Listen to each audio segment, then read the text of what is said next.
Veliko veselje mi je, da pozdravljamo tukaj profesorja Petriča, Ernesta Petriča, in seveda danes bomo razpravljali o njegovi knjigi. Pozdravljam tudi profesorja Milana Jazbeca. On bo nekaj več povedal, napisal je tudi recenzijo o tej knjigi. Torej, pred nami je razširjena in obogatena izdaja obsežnega, kot že v predgovoru k prvi izdaji pravi dr. Milan Jazbec, življenjskega dela profesorja dr. Ernesta Petriča. Torej, zunanja politika, osnove, teorije in praksa. Profesor dr. Ernest Petrič, med drugim dolgoletni član našega društva, je že nekajkrat govoril in razpravljal na našem društvu. S svojim ogromnim poznavanjem mednarodnih razmerij, mednarodnega prava, diplomacije in zunanje politike je nedvomno obogatil delovanje Slovenskega društva za mednarodne odnose. Naj samo spomnim na zadnji nastop profesorja Petriča 6. oktobra 2021, ko smo govorili, naslov tedanjega pogovora, debate je bil klimatske spremembe in izzivi za Komisijo za mednarodno pravo, torej International Law Committee, katerega član in tudi predsednik je bil kar, mislim, da več kot 15 let. Član 16 let. Torej, ta pogovor je dosegljiv na naši spletni strani, ker vsi pogovori, ki jih imamo, se potem najdejo na naši spletni strani, če bi kdo želel to poslušati. Bogato, razširjeno in dopolnjeno življenjsko delo je krona dosedanjega znanstvenega in publicističnega delovanja dr. Petriča. Prva izdaja knjige je izšla leta 2010, torej to je ta. Od tedaj je prišlo do mnogih sprememb, ne le v razumevanju multilateralizma, oblikovanju novih povezav in organizacij v svetu, novih odmikov od dogovorjenih mednarodnih dogovorov, sporazumov, pogodb. To in še kaj je bilo nedvomno spodbuda za dopolnitev in lahko bi rekel prenovitev nekaterih konceptov. Mednarodne odnose in zunanje politike držav ali asociacij opredeljuje nova spoznanja in premiki v svetu. Klimatske spremembe zahtevajo nove mednarodne dogovore. Migracijski tokovi ravno tako, da ne omenjam posledic oboroženih konfliktov, teh je trenutno, če sem prav informiran, več kot 50 po celem svetu. Profesor dr. Ernest Petrič je izkušnje iz svoje bogate akademske in poklicne, diplomatske in politične kariere vgradil in konceptualiziral v knjigi pred nami. Veleposlanik dr. Milan Jazbec, profesor, pisatelj, politik, kronist in diplomat, v diplomatski službi vse od leta 1987, če sem prav zapisal. Kariero je začel že v Beogradu, v Zvezdnem sekretariatu za zunanje zadeve, od leta 1991 pa v slovenski zunanji službi. Dolgoletni član SDMO je napisal recenzijo tega dela in je gotovo eden najbolj kompetentnih, da predstavi to obsežno delo dr. Petriča. Zato preden bo spregovoril dr. Petrič, predajam besedo dr. Jazbecu, da nas vpelje v to zanimivo debato. Hvala lepa, predsednik, za Marjan, za te uvodne besede, za tiste dva pohvalne stavke o meni. Hvala lepa. Spoštovani kolega profesor, kolegice in kolegi. Jaz sem seveda vesel, da imam to priložnost, ni treba posebej poudarjati, navajati zakaj. In sem tudi vesel, da nas je kar nekaj zbralo na tem pogovoru, na tej predstavitvi. Računam, da bo to bolj pogovor kot pa tipična predstavitev. Jaz bom pa zdaj za tole ogrevanje, tele moje uvodne besede zastavil recimo bolj holistično, ker sem siguren, da bo avtor kaj tudi hedonističnega vmes povedal. Če bo pa kaj heretičnega, bo pa publika poskrbela. Morda še en stavek na začetku, ko je kolega profesor dr. Ernest Petrič praznoval 80-letnico, je zunanje ministrstvo skupaj s FDV-jem pripravljeno knjigo ob obeležitvi tega njegovega jubileja. Jaz sem bil tudi povabljen in je potem na koncu izpadlo tako, da sem v ti svoj prispevek vključil neko celovito, vsestransko predstavitev dr. Ernesta Petriča z različnih vidikov, tako da se mi zdi, da je bilo tak zanimiv uvod v tisto knjigo in pravzaprav lahko rečem tudi za kako drugo debato, tako da morda tisti, ki vas zanima več in bolj sistematično, vsebinsko, tehnega, argumentiran pregled celotnega opusa našega kolega veleposlanika, si lahko tisto pogledate, ampak tudi brez tega seveda gre. Govorimo seveda o veteranu slovenske diplomatske službe, govorimo o veteranu slovenske politike, o zaslužnem profesorju, mimogrede. Dr. Petrič je imel prvo predavanje, ko sem jaz šel v drugi razred osnovne šole, pa to ni bilo ravno včeraj, torej to je en podatek o tej, ponazorite te njegove kilometrine.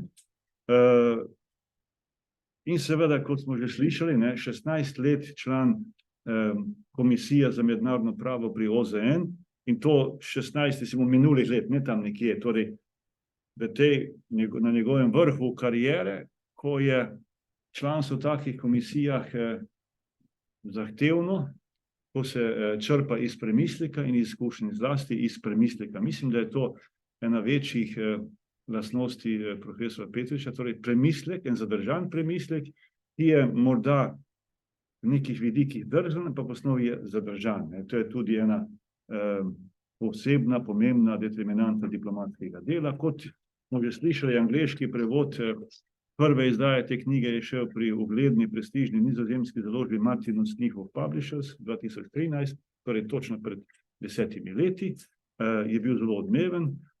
Seveda je pa ta knjiga zbudila pozornost tudi v širši regiji in v našem sosedstvu. Recimo išla je v albanščini, kar ni samo raritetni jezik, ampak kaže na posluh bralcev, ki berejo in ki se učijo predvsem v tem jeziku. To je zanimiv pomemben podatek o tem. Zdaj dam recimo v 4 vsebinskih sklopih, potem pa zaključim, ne bom pa seveda predolg, vsaj po mojih standardih, ne pa mislim, da ne bo predolgo. Torej, monografija. Kot smo slišali, monografija je logično nadaljevanje dolgoletnega, praktičnega in teoretičnega ukvarjanja z zunanjo politiko in diplomacijo našega avtorja. Torej, ena kumulacija zdaj dolgoletnega, lahko rečemo večdesetletnega, morda polstoletnega, če se skupaj zaokrožimo, posplošimo. In zato ni nobeno presenečenje, nič posebnega, da je išla prenovljena, dopolnjena druga izdaja. In je v tem smislu kvalitetna, zagotovo, še posebej, ker je vmes desetletje in seveda v tem desetletju se je marsikaj zgodilo, ko smo slišali in tudi še bom jaz nekaj povedal.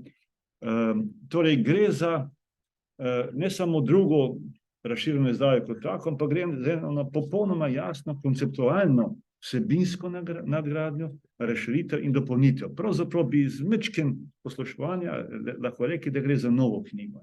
Tisto, kar je v njej iz prve knjige, večina tistega itak mora biti, ker so temeljni pogledi, terminologija in neko razumevanje procesov. Ostalo je pa, kolikor ni novo, je pa prežeto za razumevanje novega in je v tem smislu to, lahko v miru duše bi govorili o novi knjigi.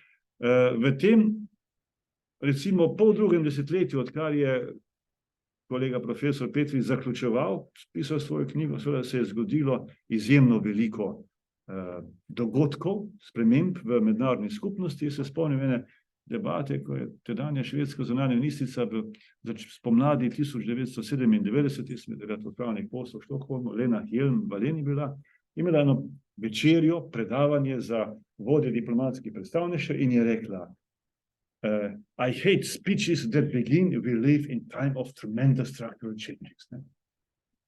Lahko se z njo strinjam, ampak to je res. Ne? To se je zlasti to zgodilo v tem minulem desetletju. To naravnost kliče po neki aktualizaciji, znanstvenem premisleku in pa se tudi refleksiji tega. Ne? Torej, pa v 3 konkretnih poudarkih vsak, recimo po 3. Najprej, kaj je novega v tej izdaji, bolj nakaže moj pogled, seveda bo avtor o tem govoril, nekaj smo slišali. Ne? Torej, gre za izrazito velike spremembe v mednarodnem okolju po letu 2010, predvsem na najvišji geopolitični ravni. Morda lahko rečemo, da so te spremembe v minulih 2-3 letih tako kulminirale, ne, da ima človek, mi, ki smo priča tega, spremljevalci, kako bi rekel, si osupel, kako je to možno. Je to bilo pred 5 leti. Ne. Torej, ta dinamika, ta silovitost teh sprememb, ne, je zajeta v tej knjigi, v dopolnjeni izdaji. Predvsem večji del tega je v 2. poglavju in ni čuda, da je za to 2. poglavje praktično 200 strani. Mislim, da od strani 75 do strani 270. To je skoraj polovica knjige. To pove vse o tem, zakaj nova izdaja razširjena in tako naprej. Ne? In seveda še novo je to, da knjiga posebej reflektira ne samo ta velik kontekst geopolitični, ampak tudi spremenjena razmerja sil na svetovni ravni, na najvišji svetovni ravni. Recimo, če tam je tak primer, aktualen tudi za našo stvarnost, 5 stalnih članic Varnostnega sveta, P5. 3, recimo, čez palec ponazarjajo zahodni svet, 2, recimo, ostalo. In ta polarizacija se krepi z različnih vidikov. To je očitno, vsak dan se krepi in ta del, ostali del, rečem pogojno, malo izzivalno, provokativno, se krepi in pridobiva na teži. Ta zahodni del, kjer so 3 članice, bi si upal reči, da postaja šibkejši.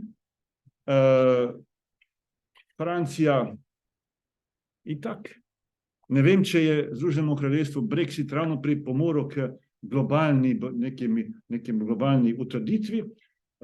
Združene države so pa seveda izrazito polarizirane v notranjih nasprotjih, ki jih dolgo ni bilo, morda so nikoli v nekem novejšem času.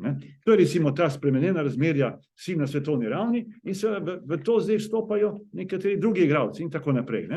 In seveda, kar je še posebej za nas zanimivo, tako v 1. in 2. knjigi za ta krog, za to vrstni krog, mislim, da je v 1. poglavju je ena podtočka, podpoglavje in del knjige, ki govori, naslov je zunanja politika, diplomacija, ki govori o tej sinergiji, o tem kondicionalnosti, vzročni povezanosti med tema 2 temeljnima pojmoma.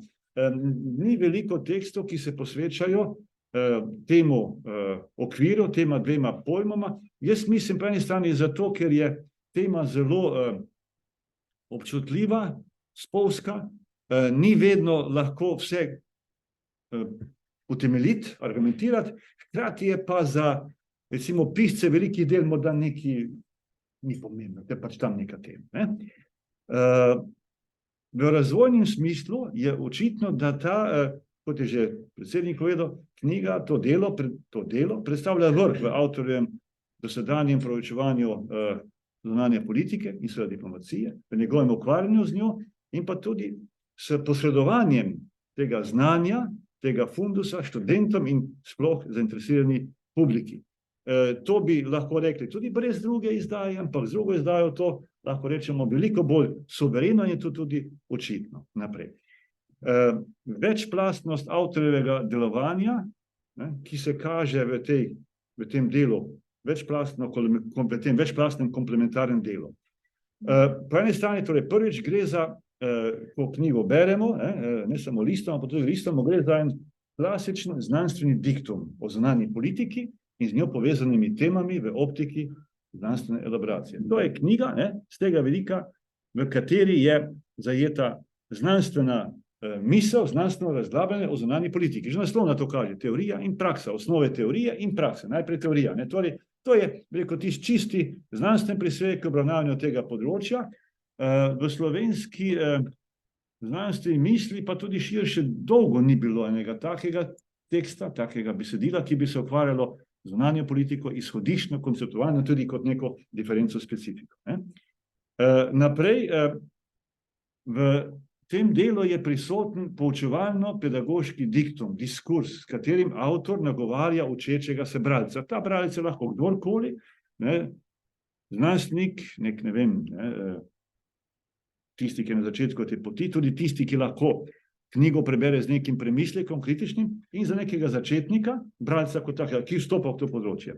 Za slednjega in tiste, ki so blizu slednjemu, ne, v smislu začetnosti, je pa seveda potrebno povedati, da avtor uporablja tudi čisto prakticistični jezik, ne, s katerim posreduje svoja zapažanja, komentarje in ocene slovenskega, zunanjepolitičnega in diplomatskega delovanja in prakse.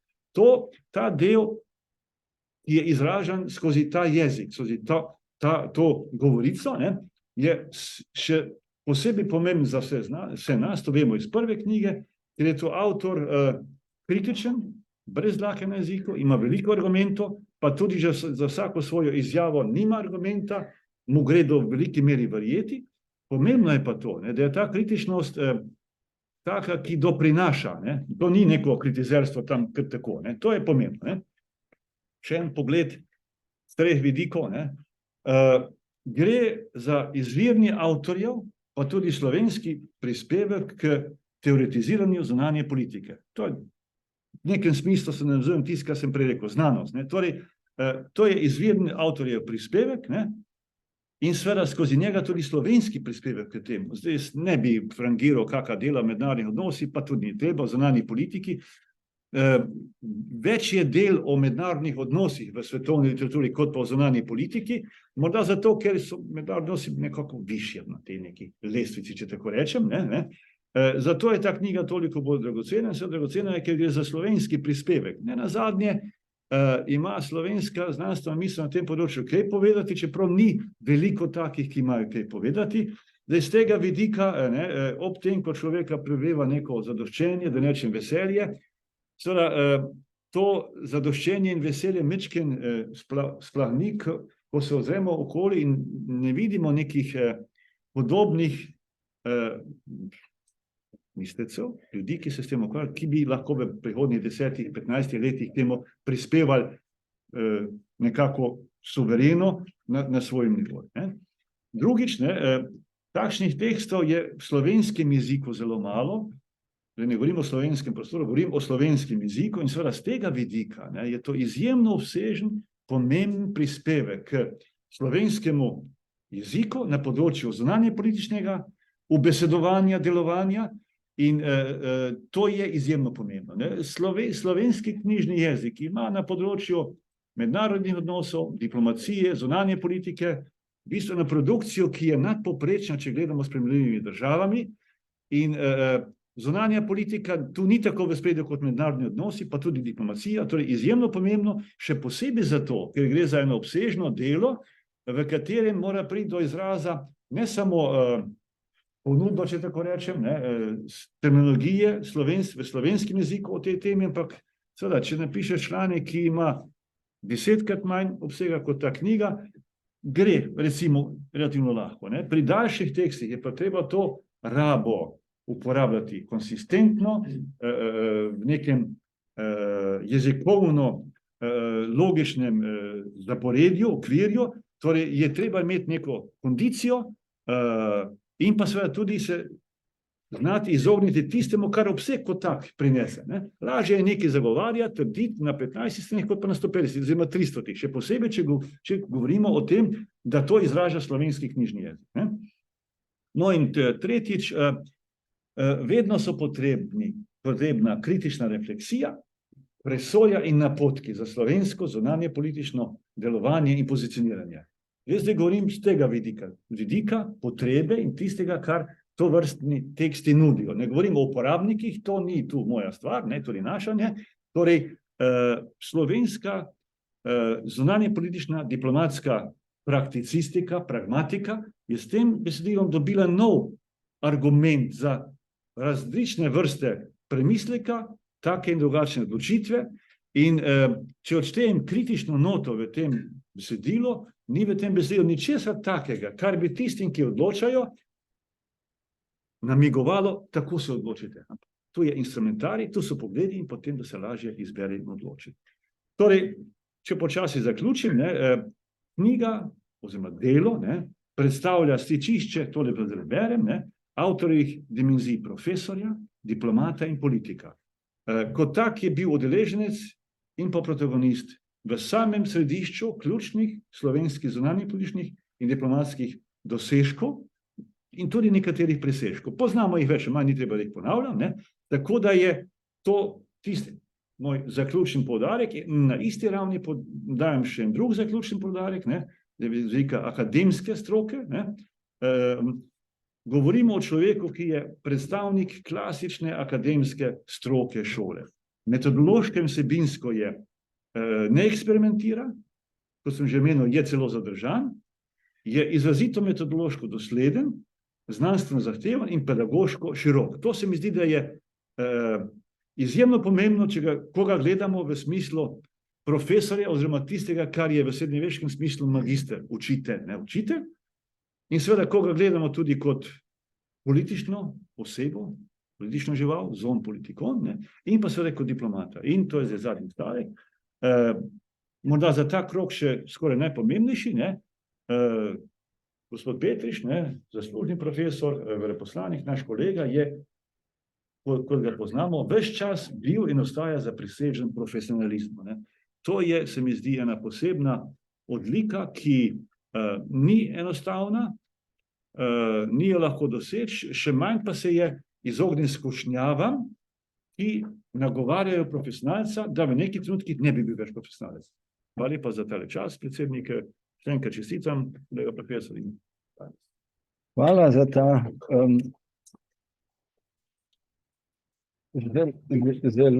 zelo dober uvod. Zato ne bomo delali nobenih prelomov, ampak predajam besedo profesorju, avtorju tega zanimivega, obsežnega dela. Hvala lepa, kolega Šetinc. Hvala, predsednik. Hvala lepa, Milan, za res izčrpno predstavitev.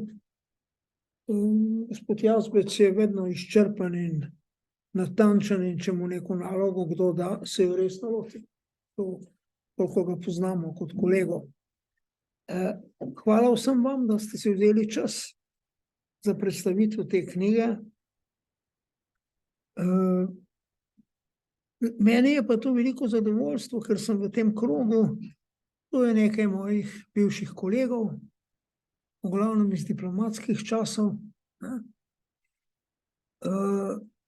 Zdaj, ko se ukvarjamo z varnostnim svetom, se spominjam, da smo nekoč imeli ko smo prvič bili v varnostnem svetu, začetniki, diletanti, komaj smo začeli, ko vidim tle Romana Kirna, se spominjam tistega časa, ko smo vodili to našo operacijo uspešno. Sem zelo vesel, da ste se vzeli čas, Roman. Tudi številne druge kolege iz diplomatskih časov. Posebej sem tudi vesel, da vidim tudi nekaj mlajših obrazov. Tu je tudi ena mlada dama, ki me je reševala iz zagat moderne tehnologije. Ko so računalniki začeli prihajati v prakso, sem bil dekan na fakulteti, dobili smo nekaj računalnikov, ampak jaz sem takrat odločil, da tisti profesori nad 50 let se lahko odločijo, bojo imeli računalnik ali še naprej tajnico, da mlajši bojo morali pa jeti na računalnik. No, jaz sem bil takrat malo čez 50 let star in takrat sem naredil ogromno napako, da še danes sem nek diletant za računalnikom in imam vedno neke težave, tako da Neža brez vas, ne vem, če bi tale knjiga sploh nastala.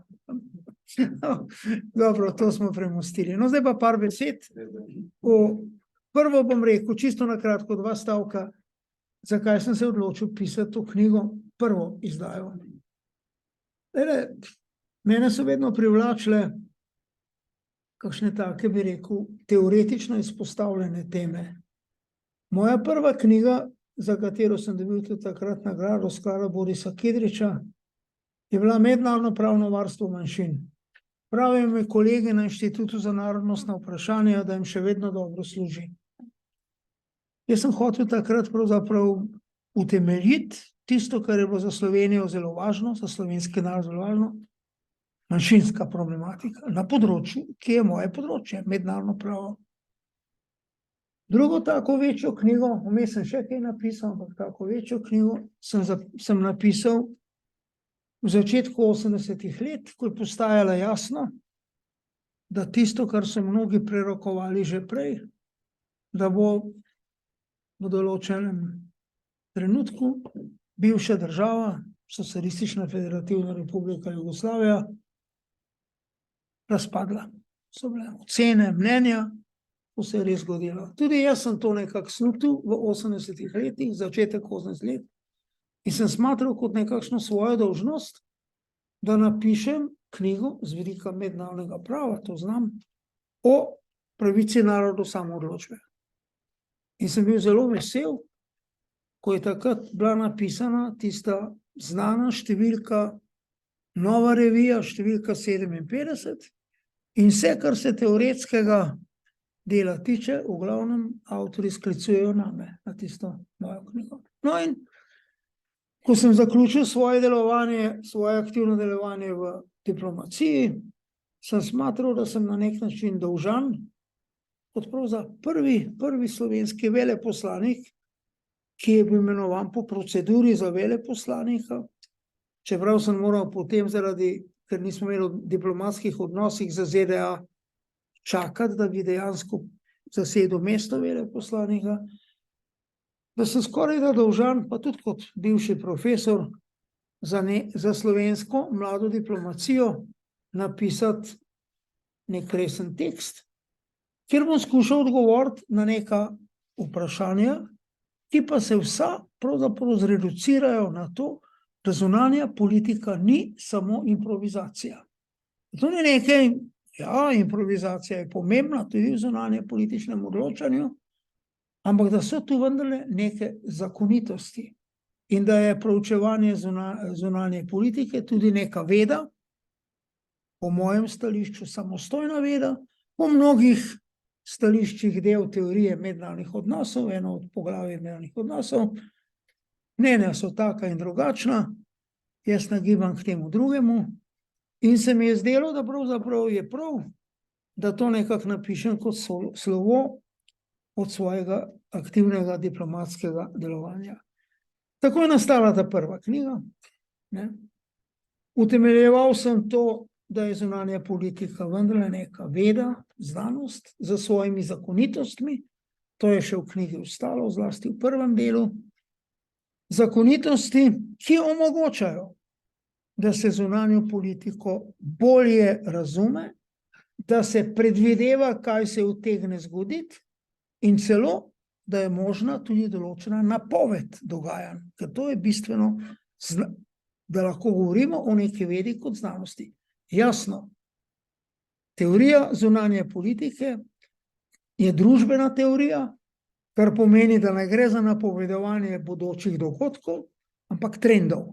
Trende pa se na nek način da napovedovati. To je bila na nek način tista temeljna spodbuda, ki me je napeljala v to, in tako sem pol tudi v tej knjigi najprej izpostavil ta teoretična vprašanja. Odnos zunanje politike do mednarodnih odnosov, odnos zunanje politike do diplomacije, etc. in tako naprej. Ta teoretični del. In potem sem pa se lotil tistega, kar pravzaprav prispeva k razumevanju zunanje politike na neki teoretični ravni. Najprej okolje, specifično okolje. Zunanja politika je dejavnost držav. posebej pooblaščeni organi države delujejo v nekem okolju. Ampak to okolje je specifično. To je mednarodno okolje z svojimi zakonitostmi, z svojimi značilnostmi, suverenost države ima tu seveda še kako pomembno vlogo in tako naprej. In sem to okolje, ki ga v veliki meri na vsaki stopnji zgodovinskega razvoja opredeljuje tudi ravnotežje moči. Ravnotežje moči je tako rekoč eden temeljnih odnosov v mednarodnem življenju. Večina dogajanj, če gledamo na zgodovino, kaže na to, da je vsaj v evropskem prostoru, ki je bil edini prostor na tem planetu, ker se civilizacija na nek način ni razvijala v smislu imperija, kitajski imperij za božanskim cesarjem 5000 let in tako naprej, indijski, v bistvu imperialni sistem, islamski, v bistvu imperialni sistem, kjer je zaradi specifičnih razlogov, zgodovine, da ne grem v to podrobneje, nastal nek sistem, ki mu recimo mnogi pravijo, tudi Henry Kissinger mu pravi vestfalski sistem ravnotežja moči, kjer med velikimi silami pravzaprav obstoja neko ravnotežje, ravnotežje moči ima svoje zakonitosti, da je dinamično in tako naprej, da ima neko posebno vlogo, lahko nek balanser, etc., da vsem tem ne bom tukaj razpravljal. Ampak zdaj, ko sem pa delal drugo izdajo, sem pa tu opazil neko zelo zanimivo stvar. Vsej novejši zgodovini, tam so bila cesarstva, ampak ko je Evropa šla v svojo veliko kolonialno ekspanzijo, nekako po vestfalskem, po koncu 30-letnih vojn, ki so bremenile naš kontinent, takrat je bilo pravzaprav to ravnotežje sil, ki je z evropskega preraslo v svetovno, pravzaprav ravnotežje med velikimi silami, ki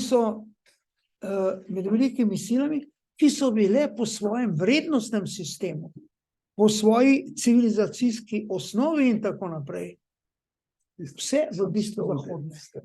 Danes smo prvič na ravni svetovnega reda soočeni z nekim sistemom, bo verjetno multipolaren, ravnotežja moči, ampak tokrat ni več ravnotežja moči med Britanijo, Francijo, Nemčijo in tako naprej, ampak to bodoče ravnotežje ima tudi svojo vrednostno osnovo. In tu izgleda stopamo v neko posebej zanimivo obdobje v zgodovini človeštva, če hočete. Tam je Kitajska z svojo civilizacijo, z svojimi vrednotami, z svojim pogledom na svet in tako naprej. Tam je Indija, podobno, tam je Zahod, še vedno. Rusija, o tem bi se dalo na veliko razpravljati, jaz moram reči, da jo vedno vidim in mi je zelo žal, da je spet za nekaj časa odrezana. Jo vidim kot del zahodnega sveta, če hočete kot dokaz za to, en tak smešen, večkrat sem videl Putina,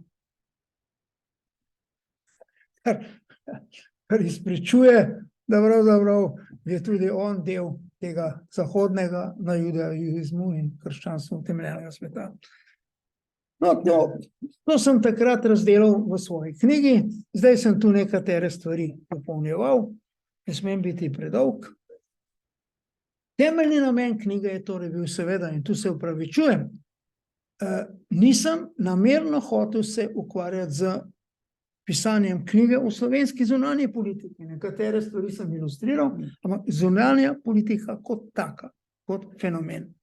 Moram reči, ne vem, če se tega gospod Kirn zaveda, ampak na nek način je on mene za njegovo knjigo v tem smislu dopolnil, ker on je pa napisal odlično knjigo o zunanji politiki naše države, ki, moram reči, je pomembna in na nek način vidim pravzaprav kot tisti korak od nekega splošnega v konkretnost. Zdaj, ta druga izdaja je potem nastala seveda tudi zato, ker je bila prva razprodana.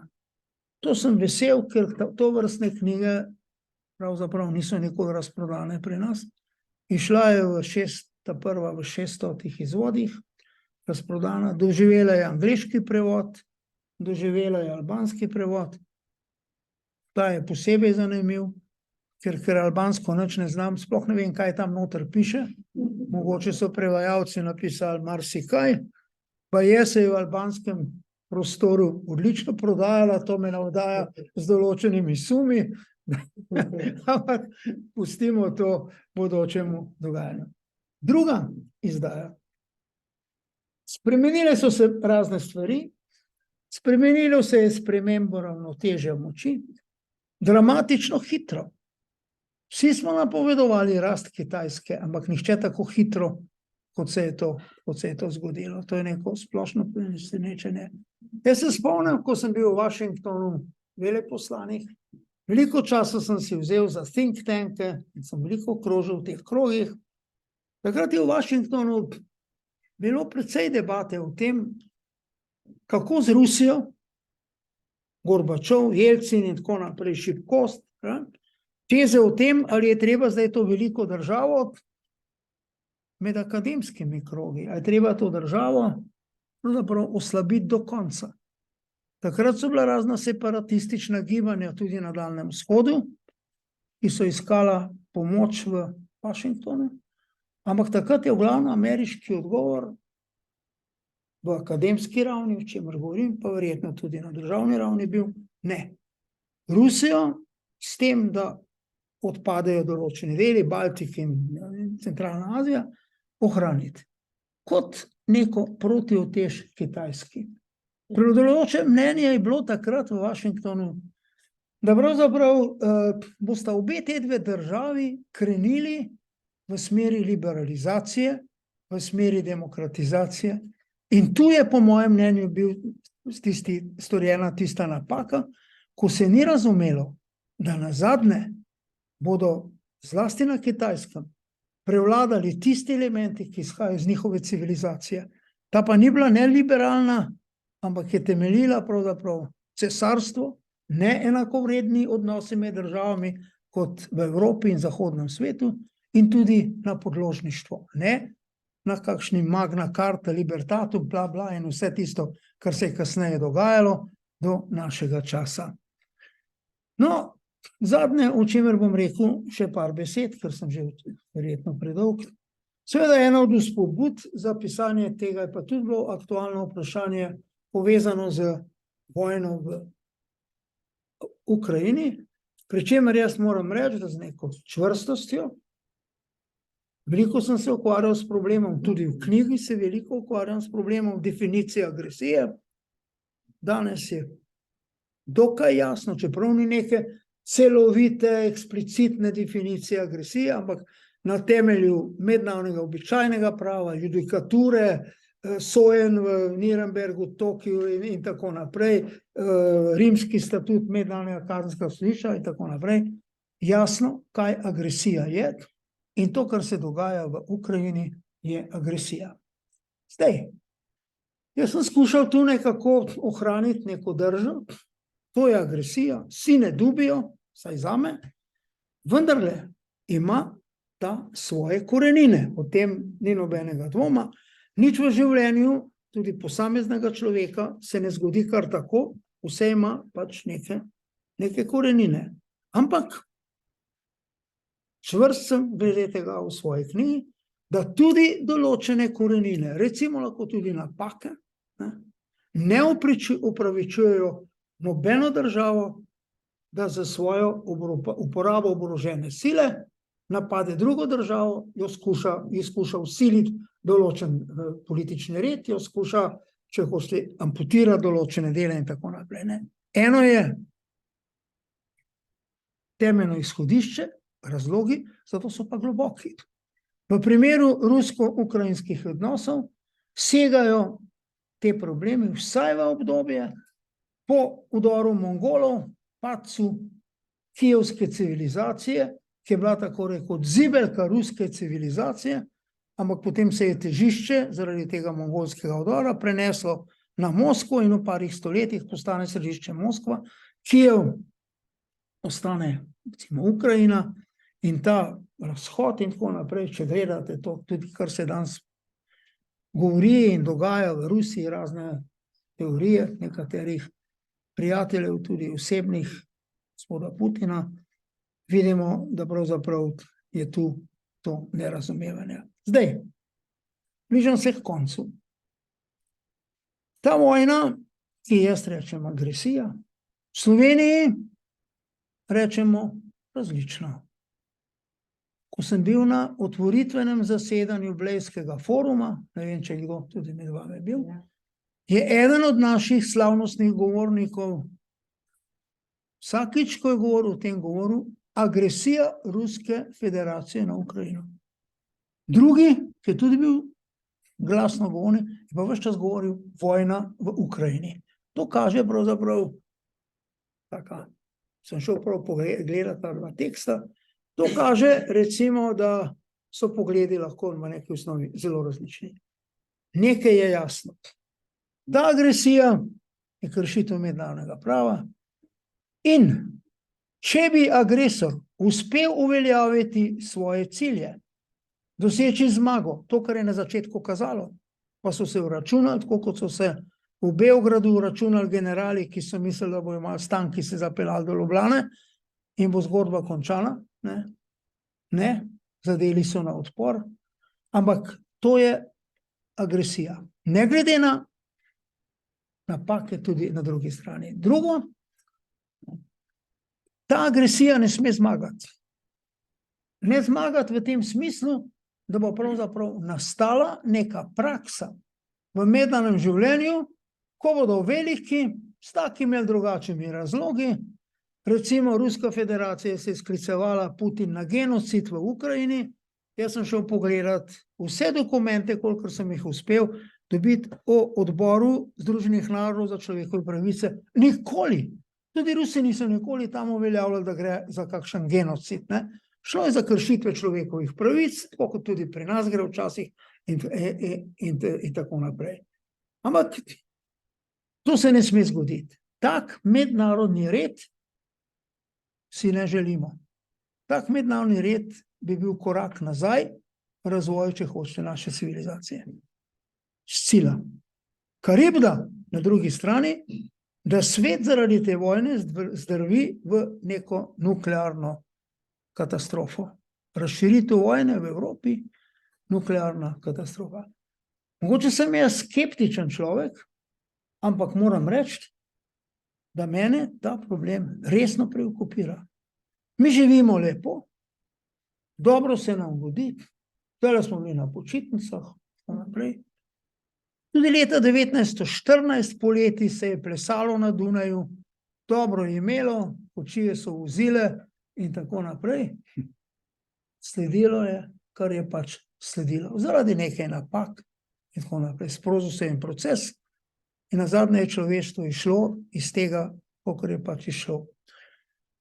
Tako da ta stvar ni tako neskončno oddaljena. To zahteva seveda zadržanost pri urejanju tega problema.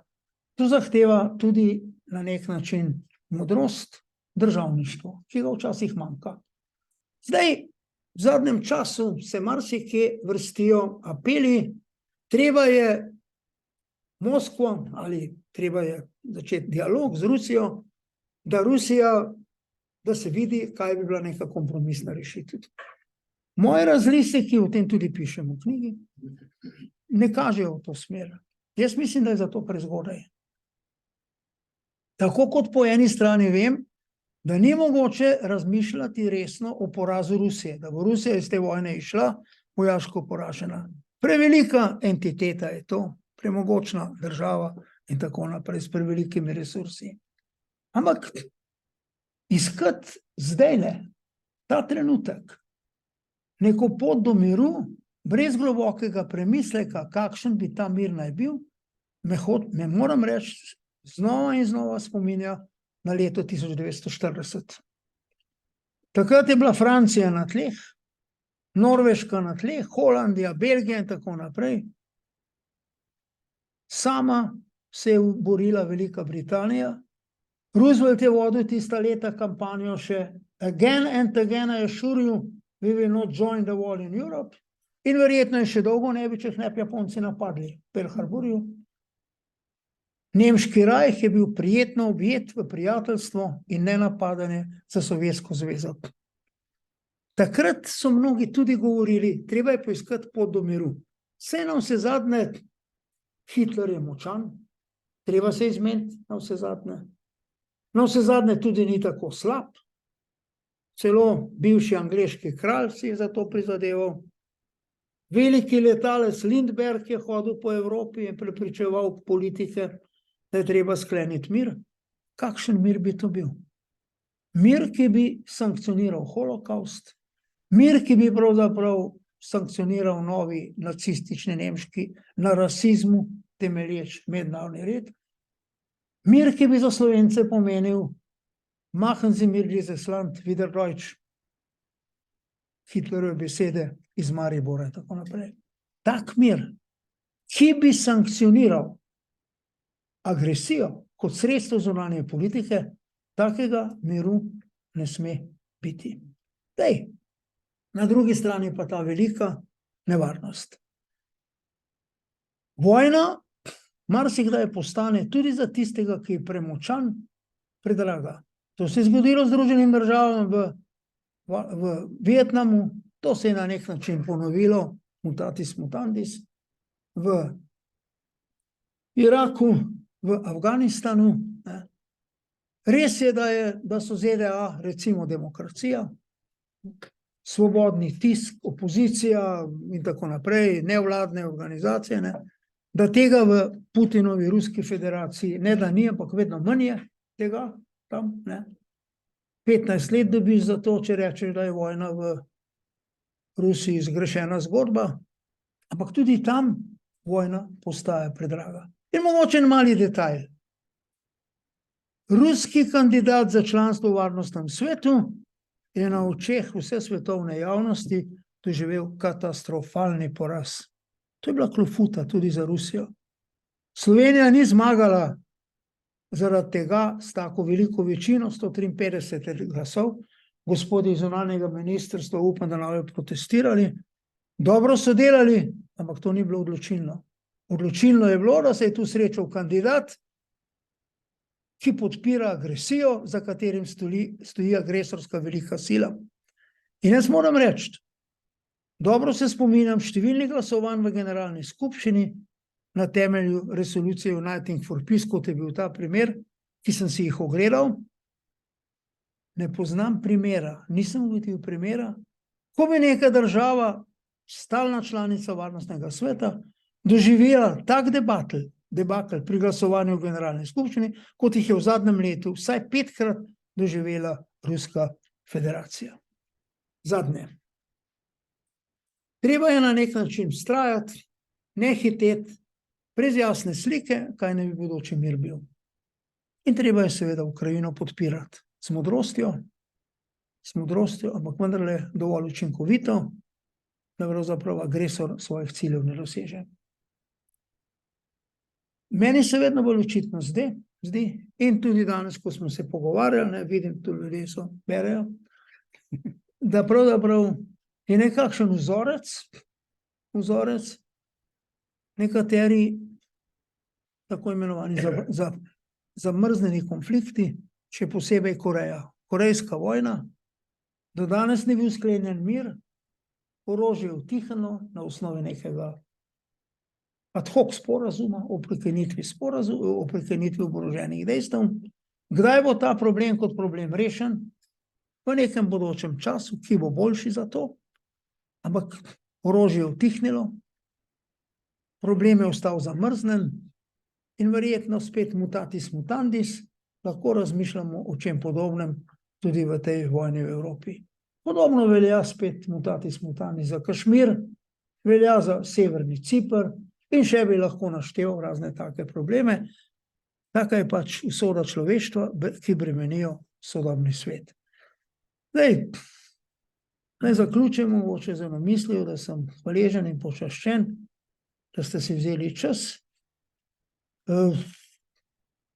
Delal sem z velikim veseljem, resno na tej prenovljeni knjigi. Upam, da bom napisal še eno knjigo, ki bo malo različna od tele. V teli knjigi je kakšnih 1100 fusnot, v tisti bodoči naj fusnot ne bi več bilo. Tu ne želim povedati več tisto, kar so drugi povedali in zdaj še jaz povem in se na nje sklicujem. V tisti knjigi, če jo bom napisal, če bo zdravje dalo, bom povedal to, kar jaz mislim. To, kar jaz vidim, to, kako jaz vidim svet. Mislim, da sem dočakal za to primerna leta in da je pravzaprav tudi ne moja samo pravica, dolžnost, da povem čisto osebno, kako jaz vidim bodoči svet. Hvala lepa, če sem bil predolg, me ne zamerite.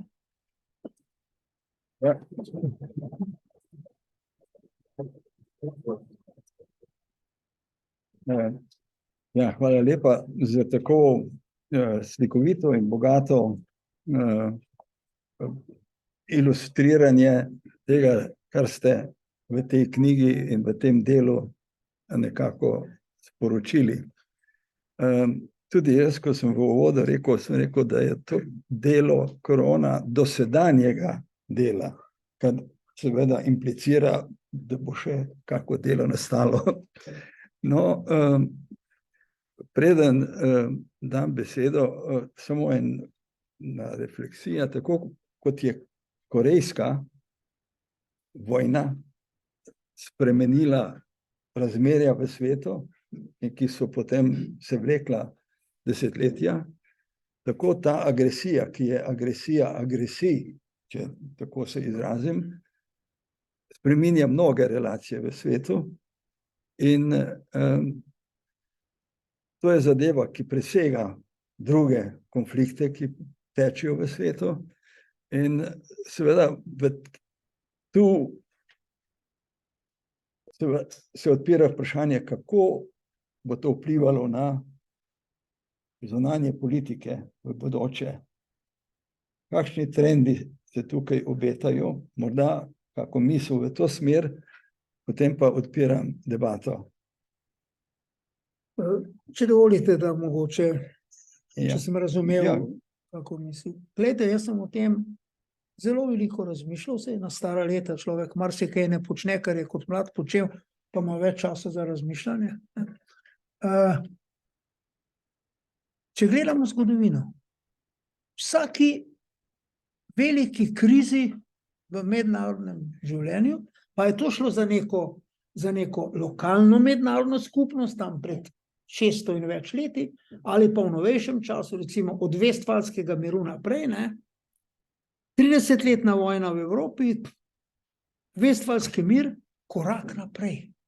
Mednarodna skupnost se je konstituirala na priznanju nekaterih načel, med njimi načelo suverene enakosti vseh držav in tudi načelo o verski problematiki, cuius regio, eius religio, pa še nekateri drugi principi.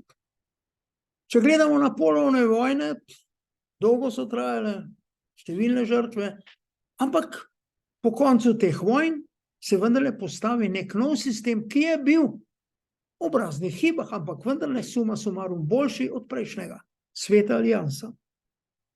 Potem, po dogajanjih sredi 19. stoletja, Evropski kongres velikih sil. Po prvi svetovni vojni, kataklizmi, sistem Društva narodov, korak naprej. Po drugi svetovni vojni, sistem Združenih narodov.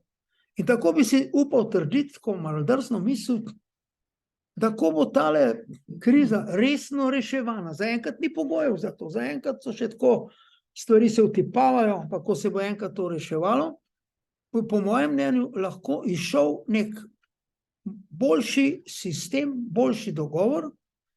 No, vsezadnje Združeni narodi so pokazali popolno nemoč ob tem. Reforma bo trkala na vrata še bolj. OVSE, kot da jih ni in tako naprej. Nek nov sistem, v katerem bo večji poudarek dan solidarnosti, prepovedi uporabe oborožene sile, gotovo, solidarnosti, medsebojni pomoči in tako naprej. Tako da to je nekakšna, bi rekel, optimistična nota, ampak pogoj je za to v našem času, da ne zdrznemo v nuklearni konflikt. Ker če v to zdrznemo, potem pa nam, kaj ne rečem, Bog pomagaj. Ampak to ni več samo hipotetična možnost, to je realno tveganje. Če gledam pretekla dogajanja, kubanska kriza, z obeh strani so padale izjave, mi prvi ne bomo uporabili nuklearno orožje takrat. Danes teh izjav ni. Bile so celo izjave, ciljali bomo London, ne vem, kaj bomo ciljali, Medvedjev in nekatere druge, ne. Nič posebej dobro. Tako da hočem reči, da ta razmislek me pelje v to, in če je neka zakonitost ravnotežja moči, da ko se to poruši, poruši se zaradi družbenih procesov, ki privedejo do določenih sprememb, iz tega nazadnje potem po krizi izide nekaj boljšega. A mora za to biti vojna, kataklizma? Upam, da ne. Malce sem improviziral na vaše vprašanje.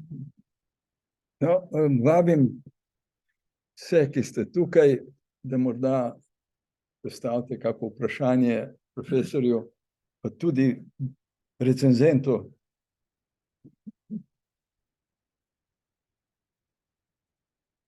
Roman Kirn. Na koncu me veseli vaša nova zaobljuba, gospod Petrič. To niste končali. Kajti jemljem jo povsem resno, ker se spomnim, ko ste napisali prvo izdajo knjige, so bila izražena pričakovanja, da bo še kaj sledilo, in z vaše strani obljuba, da se bo kaj še zgodilo. To vidim, v tem smislu vidim to drugo izdajo, da ste sledili svojim obljubam in prepričanjem. Ne glede zdaj na hitrost sprememb v svetu, ki smo jih sicer priča, ampak tega, da se lotili vso resnostjo, ki vam pritiče. Jaz priznam, da še nisem prebral vaše nove, pa bom z veseljem, ker vem, da je vse v življenju veliko premisleka. Ne glede na to, pa bi imel to, nisem prebral dva komentarja. Prvi je ta, da nedvomno to, kar vi delate, je ena, kot je Milan rekel, poleg vseh drugih slovenskih medijev. To je en izjemen prispevek za slovensko znanost na področju mednarodnih odnosov. In tako za študente, kot tudi seveda za mlade diplomate in tiste, ki že smatrajo, da so že z veliko žico, ampak se treba vedno učiti. Mislim, da bo zdaj, ko bomo v varnostnem svetu, da je to ena priložnost, en izziv, a ne, da bodo te premisleki strateške narave in da bodo šli obogateni tudi z enim znanjem za te besedne dvoboje priložnosti, ki bo ta ekipa, ki bo zdaj delala predvsem v New Yorku, pa tudi doma imela čez tem. Tako da to je, bom rekel, ena municija, ne, zelo dobra, da tisti, ki se s tem ukvarjajo, da se opremijo s potrebnimi znanji. Druga zadeva pa je ta, mislim, zanimivo se mi zdi vaše observacije. Tudi zdaj zadnje ste omenili, kaj so ključni, ko govorimo o mednarodni ureditvi, kjer vsi sprašujemo, kaj bo. Zdaj tudi na koncu ste omenili glavne tektonske premike od Vestfalskega miru do dveh vojn. In zadnji tak premik, ki je rodil ob sprejetju mednarodno ureditev, je bila druga svetovna vojna. In ta ureditev, ki jo imamo, je taka kot je. Ona v osnovi ni nikjer spremenjena, ni nikjer bistveno modificirana. In zdaj, vi ste rekli, da v zadnjih 10 letih se je to prvi zgodil. Jaz tudi mislim, dogajalo se je veliko, ampak tektonskega premika pa zanimivo še ni bilo. Mogoče je razlog tudi v tem, kajti vsi tektonski premiki v naši zgodovini, novejši zgodovini, govorimo o Vestfalskem miru, to se dogajali kot posledica rezultatov velikih vojn, velikih spopadov.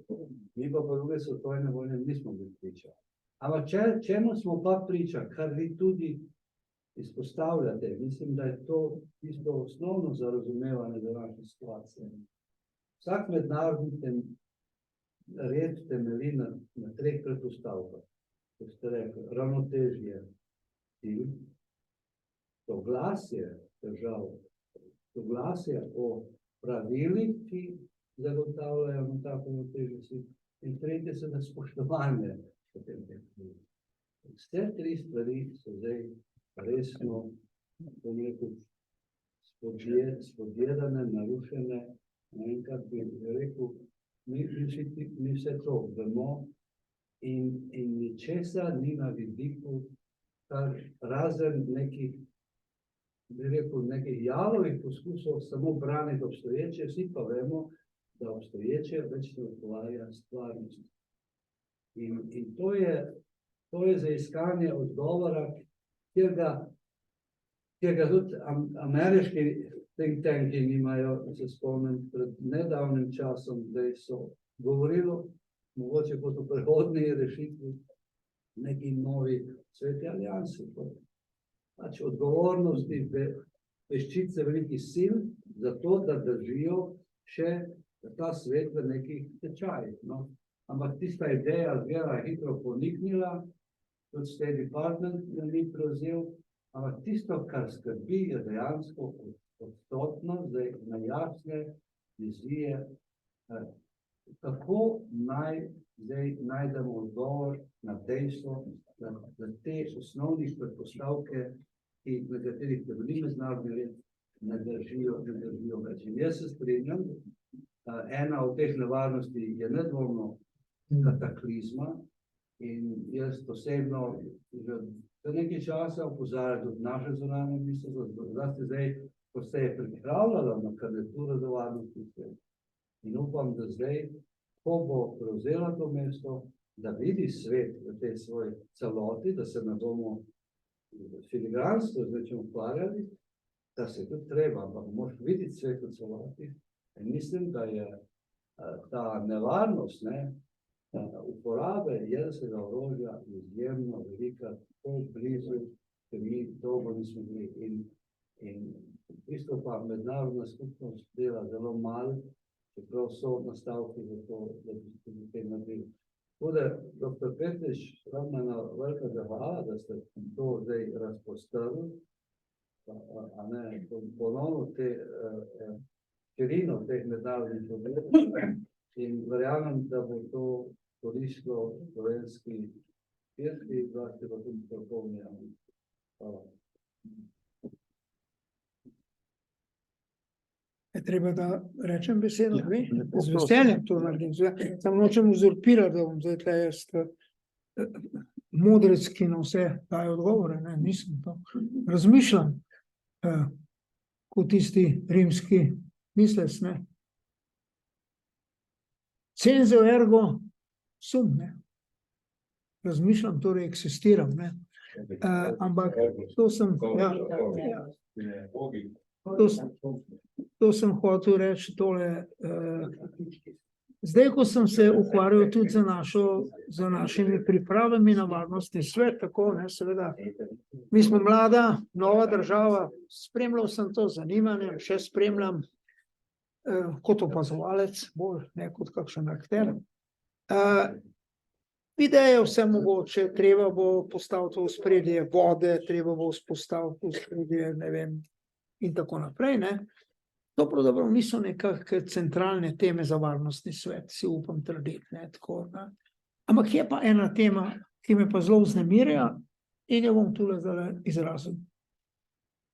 Mi smo svoj čas, vi se boste spominjali, Romance so bila oba vpletena v to, imeli opravka za pobudo, ki je prišla od švedske ministrice, jo je potem naš minister takratni Boris Frlec sprejel in tako naprej, ne, svet brez jedrskega orožja. Tista stvar nekako je obtičala, ni dala rezultata, mogoče je bila preveč ambiciozna, kakorkoli že, pustimo zdaj to debato, ne. Ampak, ko gledam sedanjo situacijo, se mi zdi, da bi mogoče lahko naša država skušala v varnostnem svetu s kakšnimi podobno mislečimi članicami varnostnega sveta, po ustreznih predhodnih konzultacijah z našimi prijatelji, z našimi zavezniki in tako naprej, razmišljati o nečem, kar bi recimo takole grosso modo spominjalo na Briand-Kellogov pakt iz leta 28-29. Takrat so bile države na temelju tega dvostranskega sporazuma pozvane in kakšnih 50-60, kolikor se spominjam, ne me držati za besedo, se jih je odločilo, da so k temu paktu pristopile. Ta pakt je pa določal, da se odrekam, če k temu pristopim, agresivni uporabi oborožene sile. Mogoče bi se nekaj takega zdalo, da je mogoče spraviti v tok.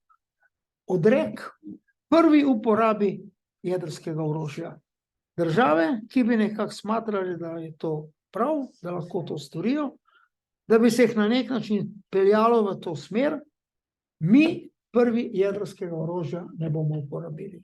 Ne bomo ga zavrgli, ne bomo ga vrgli v oceane in tako naprej, imeli ga bomo, ampak prvega ne bomo uporabili.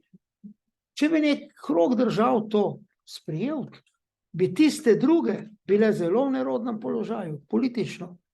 Torej, ta država se pa noče odreči prvi uporabe jedrskega orožja. To je samo ena taka, kako bi rekel, ideja, ko človek včasih kje sedi pa razmišlja, ampak sem mislil, da sem jo prvič takole javno povedal, da bi, če bo kakšna priložnost, kolegi na ministrstvu, mogoče jim navrgel to idejo, mogoče je to lahko neka zanimiva tema za naše delovanje v varnostnem svetu. Tle se bom ustavil. Hvala. Mirko? Ja, torej, Mirko Cigler. Profesor, čestitke za to drugo knjigo in se strinjam s vsem, kar je bilo do zdaj rečeno, da bo veliko pomoč od akademskih krogov do praktičnih krogov v samem delu diplomacije.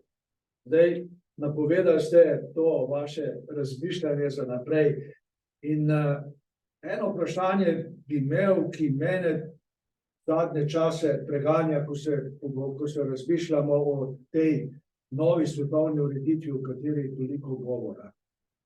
Mi ves čas, ko se vračamo zdaj recimo nekje od Vestfalije naprej, te modele, kako, ves čas ostajamo znotraj sistema, da so glavni nosilci te moči države. In kar se meni zdi, da kar je zares novega v tem času, da imamo zdaj objektivno globalne nosilce moči, ki niso več države. Torej, ta globalni korporativni kapital in ni nujno, ali pa vsaj v enem delu sveta, v liberalnem delu sveta, ni nujno več, kako bi rekel, eksponent državne politike. Ampak sledi svojim lastnim korporativnim ciljem, interesom in tako naprej. Mi iz zgodovine nimamo primera, kako se s tem soočiti, a če to ne bomo inkorporirali v to razmišljanje o bodoči ureditvi sveta, bo ta ureditev izhodiščno bo imela napako, vgrajeno napako. Poglejte Muska danes v Ukrajini. To je en sam človek, ki lahko v trenutku spremeni vojno v Ukrajini 100%. Če on izključi X-Space, je Ukrajina slepa, gluha in nema. In njena vojska, vsem tem, kaj zdaj brenči nad bojišči, je nekoristna. En človek, kaj je zdaj on? A je on v resnici eksponent ameriške politike v Ukrajini? Je on lastnik vsega tega, teh 200 milijard, kot pravijo, da ima kapitala, in je lastnik oziroma interes, njegov lastni interes. Zdi se mi, da je to en tak fundamentalni problem, ki ga bo moral kdorkoli bo razmišljal in predlagal ta bodoči svetovni red, nekako ga bo moral zagrabiti. Korporacije v tem smislu, mi nas, zlasti vsi ti, ki so danes tako za, kot bi rekel, ideološki pacifisti, za mir in tako naprej, popravi vojaško-industrijski kompleks še iz časa druge svetovne vojne. Pa to je samo en del. Kaj pa industrija, kaj pa energetika v tej vojni? Eni grozno služijo. Kaj pa transport, kaj pa hrana? Ne? Torej, danes to, kar smo včasih rekli vojaško-industrijski kompleks, pa zdaj države služijo grozen denar z vojnami, je samo en del resnice, mogoče celo bistveno manjši del resnice, ne, od teh drugih komponent. Me zanima vaše razmišljanje v to smer. Na tej točki in danes lahko rečem samo to, da ste upozorili na en zelo resen problem. En realen problem. Jaz pravzaprav nimam nekega odgovora na to. Potrebni bojo hudi razmisleki. Je pa zanimivo to, da pravzaprav svet se spreminja. Jaz sem že prej tudi opozoril na ta spopad različnih vrednot. Zdaj to ne gre več za razmerje moči med evropskimi silami, to so nove, za novimi vidiki, ne, ki vzbujajo posnemalce in tako naprej. Ne. V vsem tem se bo vrtela potem tudi čisto pragmatična politika našega dela sveta. Se navsezadnje naš del sveta želi ostati nek center, eden od centrov moči, če že ne najpomembnejši in tako naprej, kar je v novejši zgodovini bil. Tako da to, kar vi opozarjate in kar je tipično za zahodni svet, na Kitajskem se mi zdi, da zaenkrat tega problema ni. Tam se vedo, kje seže država. Ne? To je gotovo pomembno vprašanje. Jaz sem vam za sprožitev tega vprašanja hvaležen. Moram pa priznati, da nekega odgovora, kar takole, ga nimam.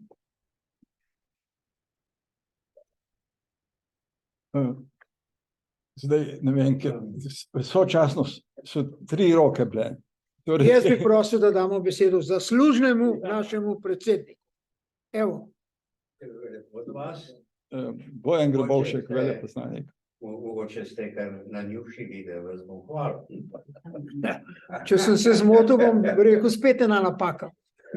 Profesor Petrič, dolgo malo ste pozabil, nekateri se poznamo še, sem bil takrat asistent, ampak še iz fakultete.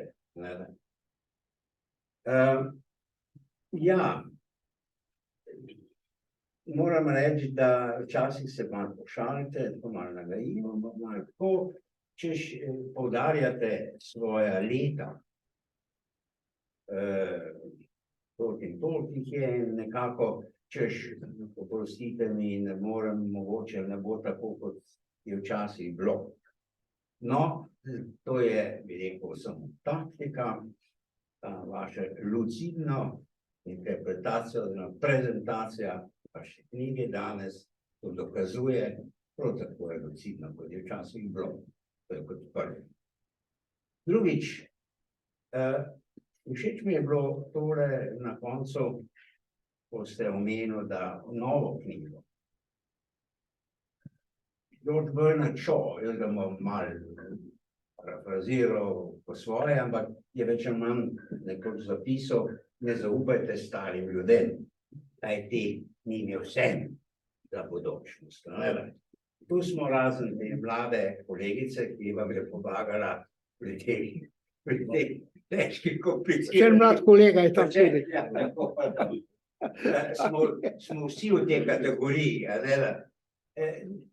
Drugače ste postavili optimistično, naprej, novo knjigo, razvoj. V končni fazi imate, vedno ste se tudi veliko ukvarjali s svojimi hčerkami, z vnuki, bi rekel, in tako naprej. In to se mi je tudi lepo zdelo. Skratka, tudi George Bernard Shaw je veliko pametnih stvari rekel in napisal, pa tudi kakšno stvari, tudi to ne drži. Zdaj pa imam vprašanje, to je malo degresija. Jaz pa, kakorkoli smo vsi tako strašno pametni pri nas, ko gre za neke konkretne zadeve in tematiko izredne manjko ljudi, malo ljudi te ve. In tudi, ko sem se pripravljal, kaj vas bom vprašal, vi ste bil veleposlanik v Indiji.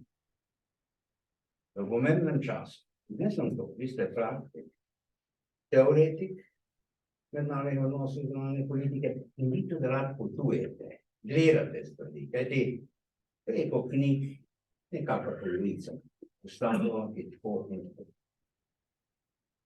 Kako ste vi takrat doživljali, sicer še vedno pomembno državo Indijo, je bilo, jaz se ne spomnim, v drugi polovici 80-ih, je tako?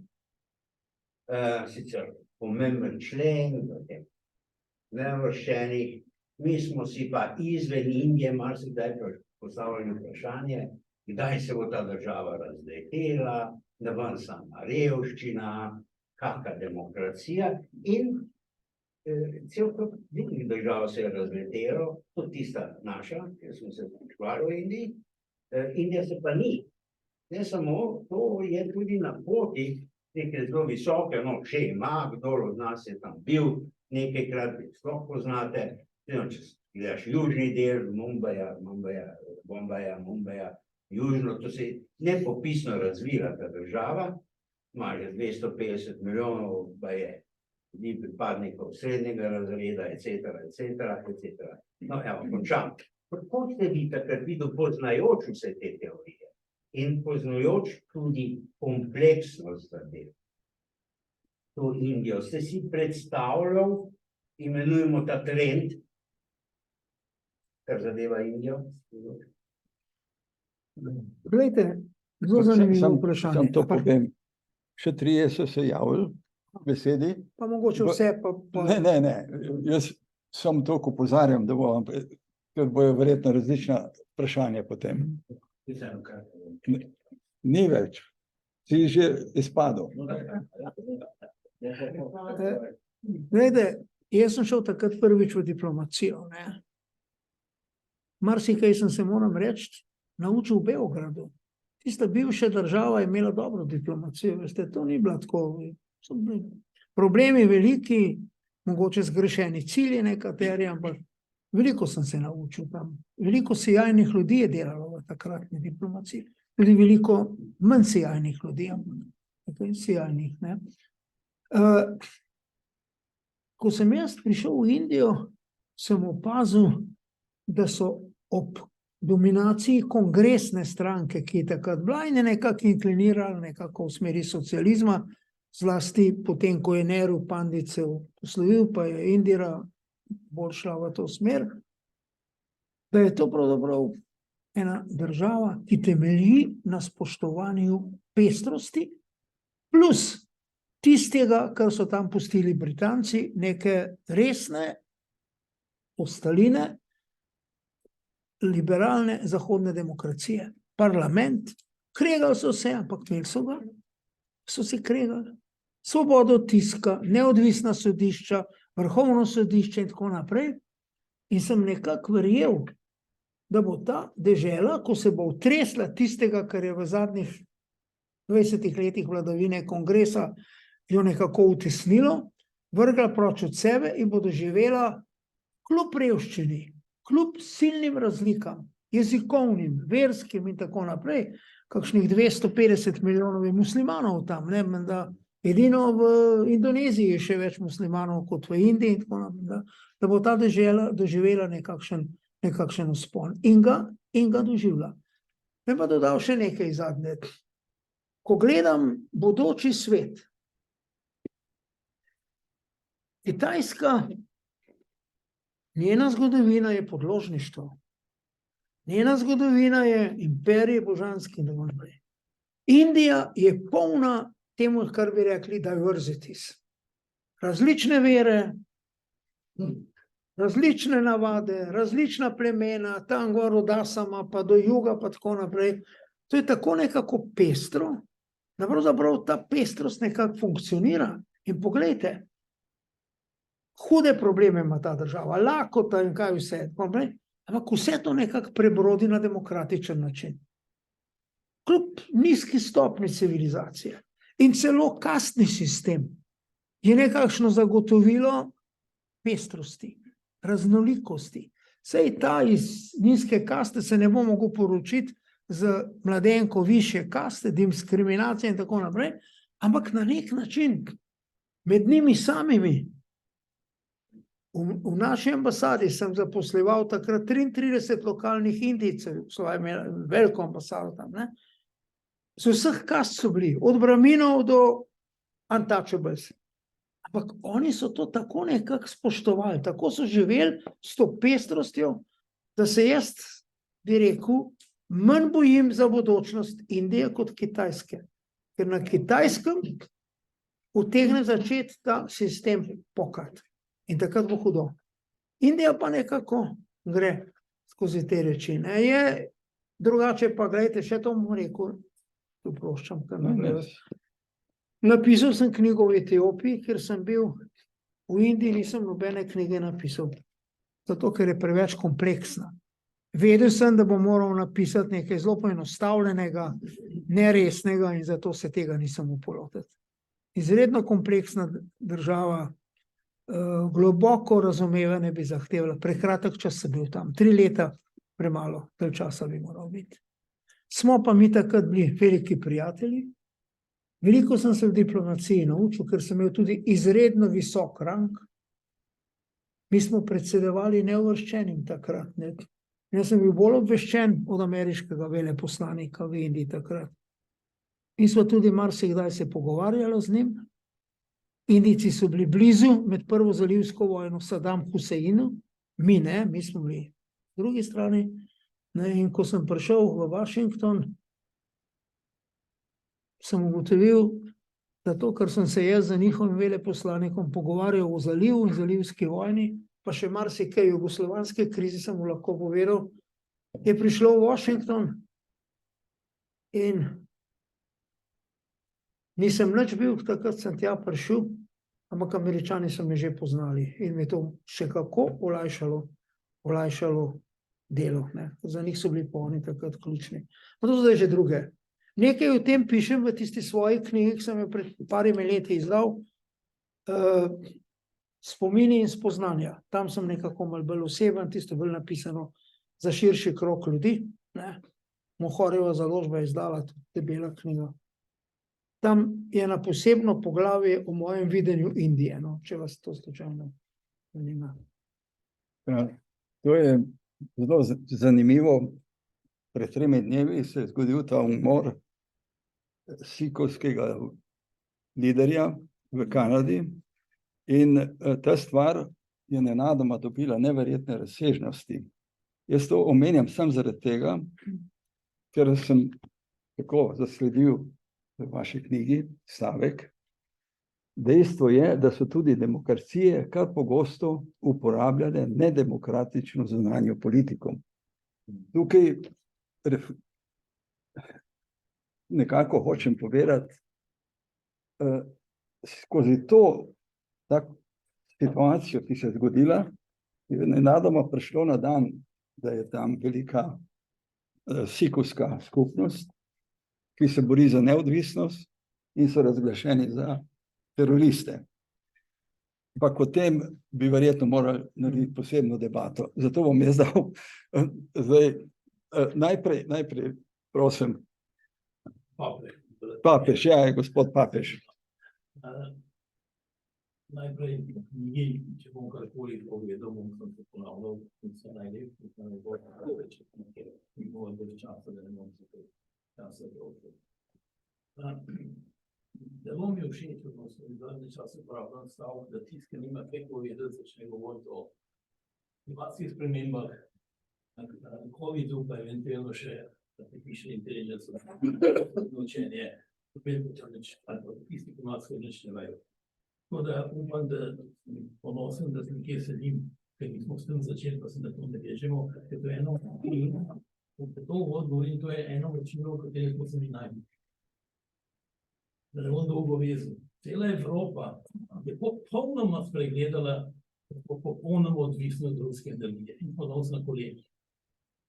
Amerika je popolnoma spregledala, da ni več velesila, ampak je, kar je. In tukaj je zdaj je treba začeti razmišljati. Dva moja velika prijatelja, to pa govorim za razmišljanje. eni v Maleziji, sem malezijski konzul, ki je zanimiva država, angleška bivša kolonija, angleško ustavo, edina država na svetu, ki kralja voljo, tem se da ogromno pogovarjati, to je zgodba. Drug je pa Indic, velika človeka. Z obema, ki se pogovarja, pravita, pa kako vi mislite, mislim Ameriko pa Evropo, kad ste le pripeljali, da boste zdaj vi to rešili. Ta naša kolonialna miselnost, liberalec, je bolna. Mi nič se ne pogovarjamo, kva so se pogovarjali v Južni Ameriki, v Južni Afriki pred enim mesecem. Nič o tem ne vemo. Nočemo vedeti, vse vemo ali pa nočemo vedeti, ampak hočem to povedati. Mi imamo sklone v sobi in se delamo, da bomo to sem povedati. Pa lahko kako je razpravljamo, ker nimamo časa, ampak to je resnično nepojmljivo za mene. Glede, sej, mi niste zastavili neko decidirano vprašanje, ampak vam bom nekaj povedal. Jaz sem med drugim bil 3 leta profesor na univerzi v Addis Abebi. Etiopci so zelo profilirani v nacionalnem pogledu, zgodovina, Salomon, kraljica od Sabe, bla, bla, vse to, ne. In seveda, jaz sem tam študenti, zanimivo je bilo delati s tistimi mladimi ljudmi, ampak seveda stalno sem se srečeval, kolonializem, pa te zgodbe, ne. Ampak to so neki zgodovinski procesi in oni so to razumeli. In sem jaz v vseh ocenjevanjih strani študentov imel najvišje rejtinge. So bili tam profesori iz vzhodne Nemčije, ki so jim govorili o ne vem kjerem plenumu enotne socialistične stranke DDR. Jaz sem jim malo drugače govoril, kajti na vse zadnje, ne, v zgodovini se vse plača. Japonska je plačala za svoj napredek, mi smo plačali, Evropa je plačala, 14 ur so ljudje delali, nobenih sindikalnih pravic niso imeli gore in dole, industrijska revolucija in tako naprej. Ne? In ta kolonializem je treba malce videti tudi kot pravzaprav širjenje civilizacije. Kolonializem je tja prinesel železnico v Indijo, Indijci so ponosni na svoje železnice, kolonializem je prinesel tja neko državno upravo, sodišča, šole, zdravstvene postaje in tako naprej. Ne? Vse to nekako kompleksno, jaz zato ne bi izgubljal veliko energij. Tudi Turki so k nam hodili ropata in bomo izstavili zdaj temu Erdoganu račun za tisto, kar so takrat bojda odnesli in tako dalje. Ne? Iz tega ne prideš nikamor naprej, samo prepire povzročaš. Treba je gledati svet kot celoto, razumeti, ja, v veliki meri je ta del sveta ostal nerazvit, ampak ne zaradi kolonializma, roko na srce, že prej je bil nerazvit. Ne? Ali pa je bil razvit v nekem drugem smislu. Indija je bila razvita civilizacija, Kitajska tudi, ampak ni bila sposobna, in to je prednost naše zahodne civilizacije, sproščati človekovo ustvarjalnost. Zakaj presneto je ta mali polotok, ki se mu reče Evropa, na zahodu evrazijskega kontinenta, dominiral v svetu? 300 let. Zakaj? Nismo imeli ne zlata, ne tega, ne unga, nič, zaradi sproščene človekove ustvarjalnosti. In del te sproščene ustvarjalnosti smo prinesli mi potem tudi v te dele sveta, ki so danes neodvisni, imajo usodo več ali manj v svojih rokah. Ne? Včasih se s tem preveč igrajo, niso mogoče dovolj resni in odgovorni ali pa zainteresirani. No, vse zadnje, zdaj bom malce ciničen, pa me ne zamete, tudi Slovenci imamo svojo usodo v svojih rokah, pa kar naprej jamramo, da je narobe to, pa narobe un, pa takrat je pa treba reči, to je prav, uno je pa narobe, takrat pa nekako nimamo časa za to. Sem šel malo predaleč, se oproščam. Gospod Ivan, lepo. Je v redu? Ok. Profesor, bom skušal biti kratek, čeprav vprašanje, ne vem, če se lahko na kratko odgovori, lahko je z ja ali z ne. Ok. Fink, no. Ja, sej. Fink je moj primer. Ja. Gospod profesor Petrič. Sintetično vprašanje bi bilo, ali se vi bolj približujete idealizmu ali realizmu v mednarodnih odnosih? Veste, da je bila to grozna in zelo velika debata tam, predvsem po letu 20, pa že prej in poznej, skratka, da ne bom predolg.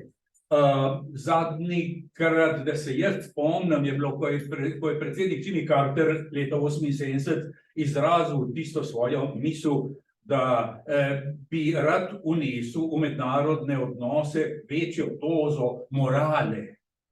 Pa se mu je skoraj cel svet smejal, Kissinger se mu ni smejal, ampak je lepo elegantnejše rekel, veš pa, to ne bo šlo, ne?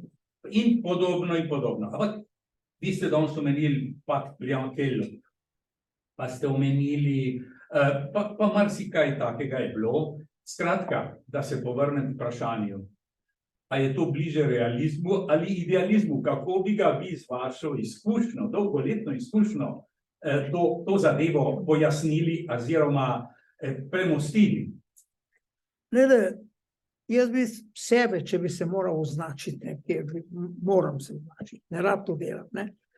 Bi rekel, da sem blizu, to je še verjetno sled mojega sodelovanja s profesorjem Vladom Benkom, ki je tudi tako gledal, nek pogled na svet skozi bolj realistični pristop, ampak vendarle z jasnim poudarkom, da idealizem ne sme biti potisnjen na stran. Absolutni realizem te pripelje do tistega, kar sem mogoče danes že rekel, cilj posvečuje sredstvo. V imenu velikega cilja, v imenu razredne enakosti, če je treba, da eliminiramo sovražnike in tako naprej, v imenu novega reda v Evropi, če je treba Žide sežgati v krematorijih in tako naprej. Tak red nesprejemljiv. Človek je pravzaprav neko bitje, ki živi tudi od idealov.